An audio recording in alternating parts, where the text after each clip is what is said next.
And now on the line is Chair and a spokesperson of Into the West Rail Lobby Group, Steve Bradley. Steve, welcome to the programme. Thanks very much, Darren. Steve, we're doing this interview on Near FM today to discuss your proposals in Into the West to extend the rail network across the northwest of Ireland. And I understand that there is an all-Ireland review taking place at the moment on this also. I know that for a long time we had a very comprehensive rail network on the island of Ireland, but then things started to change. Could you start off, Steve, by giving me a bit of a summary of the history of the rail network in Ireland leading us up to the present day, please? Yes, so about 100 years ago, the entire island of Ireland had a really comprehensive rail network, and understandably so. That was the rail was dominant technology for transport, and that was the era before mass cars and buses and lorries and things like that. When things started to change was a bit in the 50s, and then much more so in the 60s, when a number of lines were removed right across Ireland. And if we're honest, looking back, given the evolution of buses and cars and lorries, that was probably inevitable. But what also seemed to happen, especially in the border areas, is a number of lines were removed, which in hindsight were probably done as much or more for political reasons than for economic reasons. So, for example, there used to be a railway line that ran from Derry to Portadown, which provided the entire northwest, including Donegal, with a direct rail connection to Dublin. That route had always been very economically viable, had always been very popular, but it was removed in 1965 by the Stormont government. And that was firstly because they were very pro-road, as a lot of governments were, if we're honest, in the 60s. Everybody thought road was the future and rail was some sort of old to get rid of. But also there's a lingering feeling that some of that was the politics of the time, and it was a unionist-dominated entity that had no interest in cross-border connectivity at all, and was therefore really quite keen to get rid of like a direct connection from a larger nationalist city like Derry all the way down to Dublin. So since the 60s, Ireland's rail network has overall been a pale reflection of what it used to be. But the biggest issue from our point of view is if you look at the map, and there's a map which circulates quite regularly on social media of the Irish rail network, there's a massive hole in the top left-hand northwest corner of the island. There's only 5 counties in Ireland that don't have rail. They're all in Ulster, and they're all on the border regions. So they are Donegal, Cavan and Monaghan in the south, and Tyrone and Fermanagh in the north. So what we're aiming to do is to, on the viable routes, because obviously we bring rail back to everywhere where it used to exist, but there's certainly places where we firmly believe it is viable to bring rail back, and that's what we're campaigning to do. So our focus is on returning rail to counties Tyrone, Fermanagh and Donegal, and also extending it further in County Derry. It would, I believe, do wonders on a practical work or employment and tourism and integration basis if the rail network was extended to those counties you mentioned there. It would be fantastic if it happened, wouldn't it? Yeah, I mean, there's so many reasons why it's really back in vogue again. Rail's having a moment, not just in Ireland, but all across Europe. The last year before COVID, so 2019, was a record year for rail usage on the island of Ireland, both north and south. Both sides of the border had record results. For example, in Derry, we had a new station opened in 2019, and we had the introduction of an hourly service to Belfast. Before then, the 2 largest cities in Northern Ireland were only connected out by rail every 2 hours. And we became instantly the fastest growing rail station on the island. We had 61% increase in passenger numbers in just 2 years. And that shows that people want to use rail where it exists and where it meets their needs. And another reason why it's really sort of key right now, we're all seeing the effects of climate change and the climate crisis already. We're seeing it in the wildfires around places and the floods and everything else. And that will only accelerate. And we know that. We know the science behind this. And everybody accepts, the most cynical people accept that climate change is happening. We need to provide people with viable alternatives so they don't feel that they have to use a car to get around everywhere. And that's a real problem in Ireland, less so in big cities like Dublin and Belfast.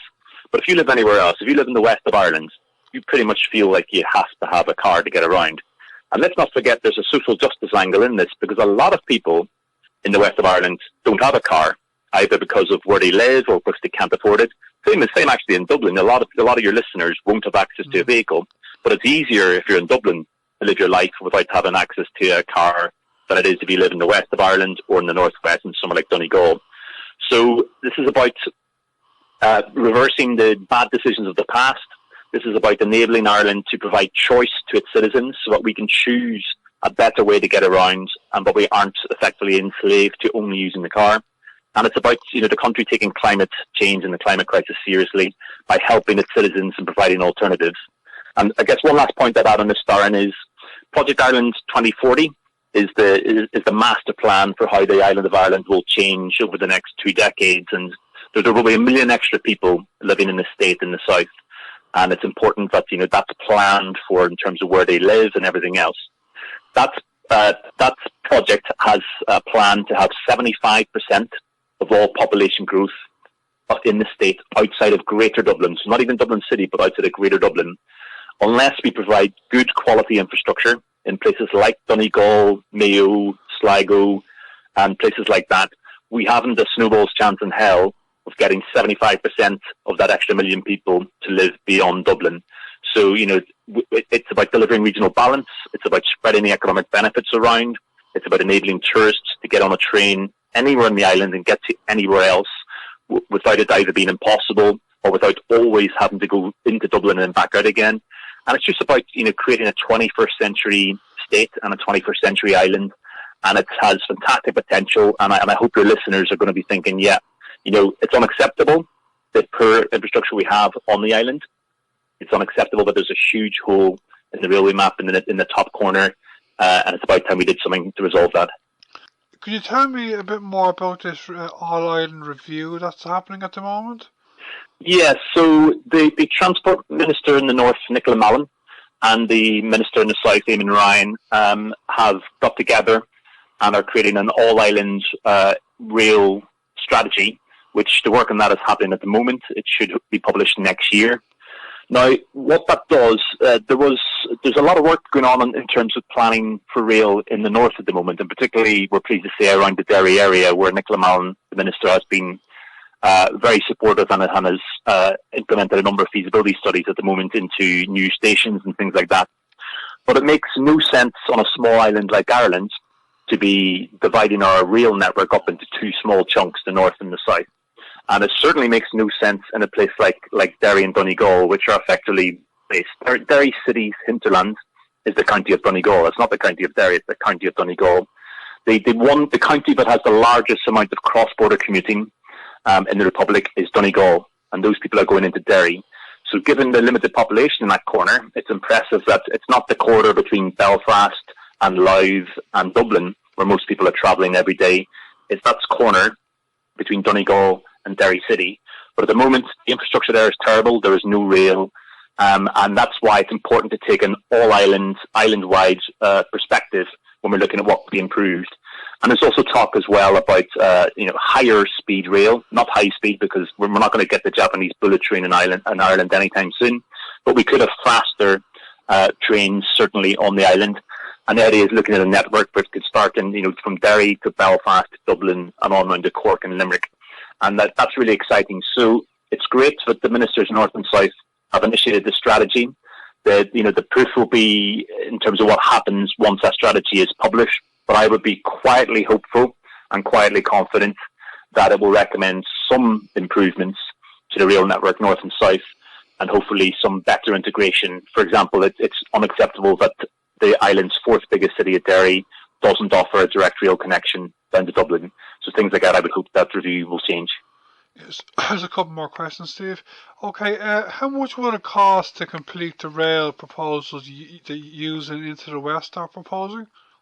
So there's a process happening in the UK at the moment, which is called the Union Connectivity Review, which we set in a number of proposals. And I can give you the costing for that, but some of those were kind of, I don't want to use the word luxury, but were kind of less urgent. For example, that was to double the railway line between Derry and Belfast, which is quite an expensive piece of work. Would mean you can have faster trains and greater capacity. But there are other things which we would say are more essential. So to cut a long story short, to bring in new lines such as reopening Letterkenny to Derry Derry to Portadown, which would then give Donegal and Derry City a direct connection down to Dublin. Reopening the line between Omagh and Enniskillen to Sligo, which would then hopefully link in with the Western Rail Corridor, which so you could get on a train technically in Cork and Limerick and go all the way up the west coast and up to Derry and Donegal. So initiatives like that, you could probably be talking in the order of somewhere between 1.5 billion and 2 billion euros. Now that obviously will sound expensive, but the key point on this is rail is relatively cheap. It costs about half of what new motorway costs. So if you put in, for every mile of new rail you put in, it will cost you roughly half of the sum that new motorway costs. So it's cheaper to put in than road. And the Republic has done a lot of really good work in recent years on its road network. Again, it's very much focused on getting people in and out of Dublin, but the roads are better than they were when I was a young kid growing up and spending my summers in Roscommon. But what hasn't improved is the railway network in the Republic. So there's a real need to do that. And in terms of if you look at how much Project Ireland 2040 is spending tens of billions of pounds on all sorts of things, infrastructure, housing, everything else. So a sum of roughly in the region of 1.5 to 2 billion to, for example, restore rail to Donegal, to restore a direct rail connection from Derry City and Letterkenny right down to Dublin, is a relatively small sum. And if the will is there, if the political will is there, I have no doubt it can happen.